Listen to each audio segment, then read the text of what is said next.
Salam əziz izləyicilərim, kanalıma xoş gəlmisiniz. Bugünkü videomda 15-20 dəqiqəyə qonaqlarınız gəlincə hazırlaya biləcəyiniz çox dadlı şirniyyat reseptini sizinlə paylaşıram. Fındıqlı, şəkərbura dadında kövrək ağızda əriyən mütəkkələrdir.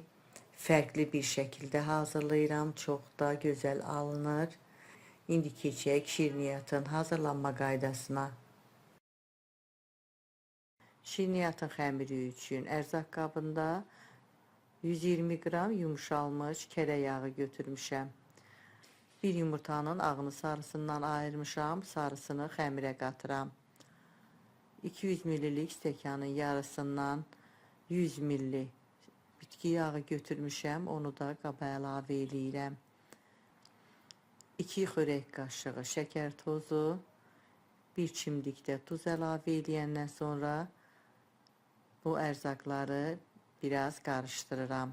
Kərə yağı nə qədər yumuşaq olarsa, o qədər daha yaxşıdır. Qarışdırmaqda çox asan olur. Mən əlimlə qarışdırdım, amma istəyən blenderlə də qarışdıra bilər. Qaba 1 paket 5 qram şəkərli vanil əlavə eləyirəm. 1 dolu xörək qaşığı qarğıdalı nişastası, 1 çay qaşığı da qabartma tozu əlavə eləyirəm. Əvvəlcə unun bir hissəsini əlavə eləyirəm. Əlimlə biraz ovuşdururam. Qalan unu da əlavə eləyəndən sonra ərzaqların hamısını qarışdırıb əlimlə umaç halına gətirirəm. Xəmir üçün 3 stəkan un istifadə elədim. Stəkan ölçüsü 200 ml-dir. Videolarımda həmişə qeyd edirəm. Unun çəkisi növünə görə dəyişə bilər, az ya da çox ola bilər. Umaç hazır olandan sonra sonda üzərinə 2 dolu xörək qaşığı da xama əlavə edib xəmir yoğururam. Xəmiri çox yoğurmuram, elə əlimlə bir yerə yığıb kündə halına gətirirəm. Belə gördüyünüz kimi yağlı bir xəmir alındı. Xəmirin üstünü örtüb qoyuram bir kənara, keçirəm içliyi hazırlamağa. İçlik fındıqlıdır. Qabığını soyduğum fındığı qovurmuşam, blenderdən keçirtmişəm. 200 ml stəkanın başından bir barmaq aşağı üyüdülmüş fındığı ərzaq qabına tökürəm. Üzərinə 5 xörək qaşığı şəkər tozu, yarım çay qaşığı da hil əlavə eləyib, bu ərzaqları da yaxşı-yaxşı qarışdırıram.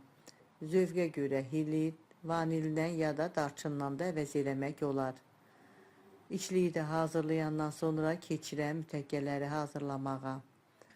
Dəzgahın üstünü az unlayandan sonra xəmiri 2 bərabər hissəyə bölürəm. Əlimlə biraz yuvarlayıb kündə halına gətirirəm. İçliyi gözə yarı 2 yerə bölmüşəm. Əvvəlcə içlikdən 2 xörək qaşığı dəzgahın üstünə əlavə eləyirəm. Hazır kündələrdən birini götürüb videoda göstərdiyim kimi içliyin üstündən qoyub əlimlə üstündən ehmalca sıxaraq genişləndirirəm. Xəmir yağlı xəmirdir. Elə genişləndikcə içlik xəmirə yapışır, heç bir dağılma olmur. Biraz böyüdəndən sonra yenə içlikdən üstünə əlavə eləyirəm 2 xörək qaşığı. Onu da əlimlə biraz üstünə yayandan sonra oxlovla yayıb yayma açıram. Əvvəlcə biraz oxlova yapışır, ona görə narahat olmayın. Yaydıqca içlik hamısı xəmirə yapışır. Xəmir yağlı olduğu üçün kənarları biraz açılır, ona görə də narahat olmayın. Yağlı xəmirdir, onu istənilən şəkildə bir-birinə yapışır.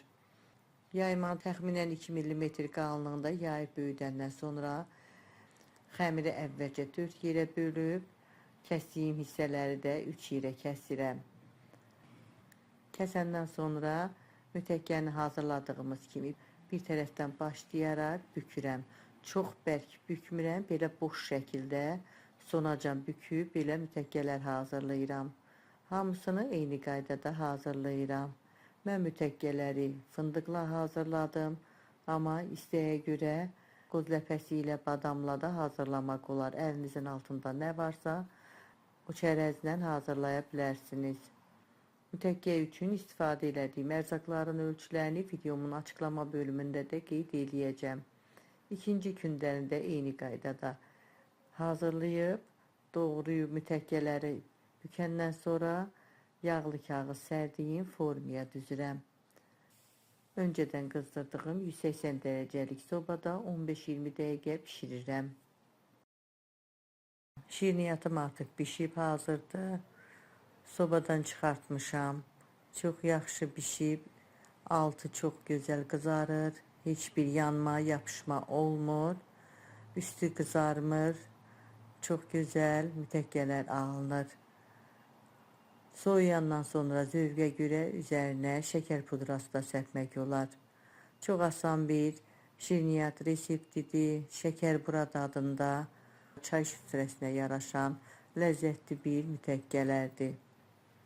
Əllə biraz toxunduqda ovulur, kövrək, ağızda əriyən dadlı mütəkkələr alınıb. Siz də hazırlayın. Əminəm çox xoşunuza gələcək. Hazırlayacaq olan hər kəsə öncədən nuş olsun deyirəm. Videomu izlədiyiniz üçün sizə öz təşəkkürümü bildirirəm. Əgər bu videomda sizin üçün faydalı oldusa, izlədikdən sonra bəyənməyi, dostlarınızla paylaşmağı, şərh bölümündə öz fikirlərinizi mənimlə bölüşməyi unutmayın. Sağ olun, yeni videolarda görüşənədək.